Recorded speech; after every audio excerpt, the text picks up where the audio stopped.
हरे कृष्ण। अनेकों लोग कहते हैं कि जो भी होता है वह ईश्वर ही करता है।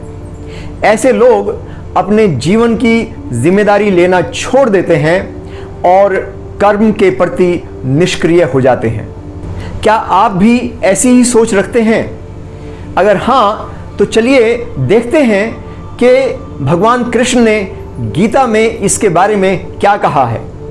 मित्रों, हमारे इस चैनल का उद्देश्य है कि भगवत गीता का ज्ञान विश्व के कोने कोने में पहुंचे, जिससे कि सभी लोग अपने जीवन में वह हासिल कर सकें जिसके कि वो अधिकारी हैं। और इसलिए हमारे इस वीडियो को अंत तक अवश्य देखते रहें। गीता में भगवान कृष्ण ने निष्काम कर्म को बहुत ही ऊंचे स्तर पर रखा है। उन्होंने स्पष्ट रूप से अर्जुन को बताया कि जो लोग भ्रांतियों के कारण कर्म करना छोड़ देते हैं या संन्यास ले लेते हैं, वे कभी भी सिद्धि को प्राप्त नहीं हो सकते।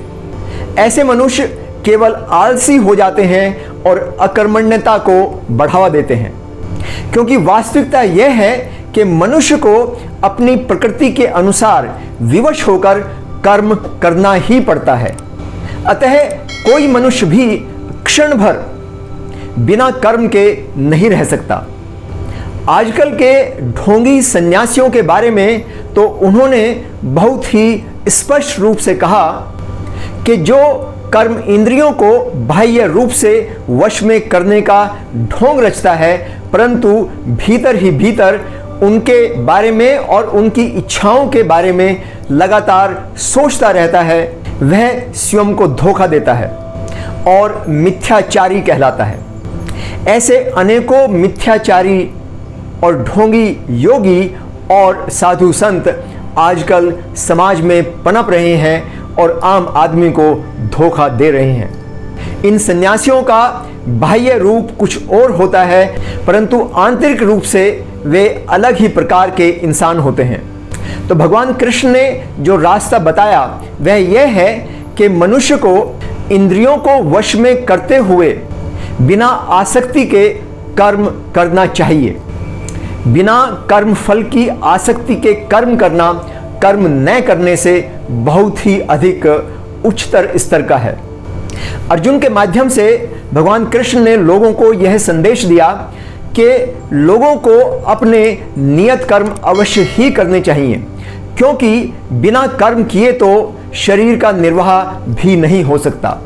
परंतु प्रश्न यह है कि क्या ऐसा संभव है कि मनुष्य बिना कर्म फल की आसक्ति के कोई कर्म करे? क्योंकि मनुष्य के मस्तिष्क में सबसे पहले फल आता है और उसके उपरांत वह कर्म निर्धारित करता है। जी हाँ दोस्तों, भगवान ने यही कहा है कि यह बिल्कुल संभव है। हर कर्म का एक फल होता है, यह तो प्रकृति का नियम है। और इसलिए मनुष्य का स्वभाव और मनुष्य का मन लगातार कर्म फल पर ही लगा रहता है। जब कर्म फल के प्रति बहुत अधिक आसक्ति होती है तो मनुष्य लगातार कर्म फल के प्रति ही विचार करता रहता है और कर्म से हट जाता है। उसकी मन की शक्ति कर्म फल के बारे में सोचने में खराब हो जाती है और उसी शक्ति को अगर वह अपने कर्म पर केंद्रित करे तो संभवतः उसको कर्म फल भी प्राप्त हो सकता है। इसलिए भगवान ने कहा कि मनुष्य को अपनी पूरी शक्ति और अपना मन केवल कर्म पर ही केंद्रित कर देना चाहिए। कर्म फल के प्रति अत्यधिक आसक्ति रखना केवल और केवल दुख का कारण है। भगवान ने कर्म की श्रेष्ठता पर बहुत ही अधिक बल दिया है और साथ ही साथ यह कहा है कि कर्म फल मनुष्य को ईश्वर पर छोड़ देना चाहिए। भगवान ने बताया कि मनुष्य को अपना कर्म केवल कर्तव्य मानकर ही करना चाहिए। कर्म त्याग की भावना से इस प्रकार करना चाहिए जैसे कि वह यज्ञ में आहुति दे रहा है।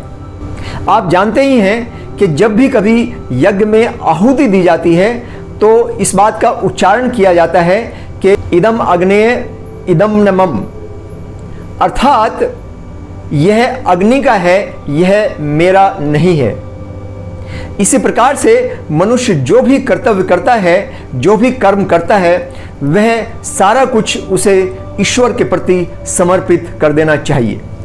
यदि मनुष्य इस भावना से कर्म करता है कि वह जो कर रहा है वह ईश्वर के निमित्त है, समाज के निमित्त है या प्रकृति के निमित्त है, तो वह अवश्य ही अपने कर्म फल से मुक्त हो सकता है और उसकी वजह से अगर कुछ पाप कर्म भी होते हैं तो उससे भी मुक्त हो सकता है और इस प्रकार से वह कर्म के बंधन से छूट सकता है।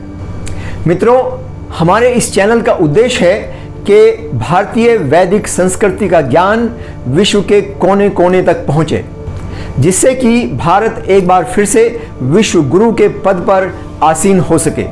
हमारे इस उद्देश्य में मदद करने के लिए आप भी इस वीडियो को अधिक से अधिक अपने मित्रों के बीच प्रेषित करें और साथ ही हमारे चैनल को लाइक करें और सब्सक्राइब करना ना भूलें।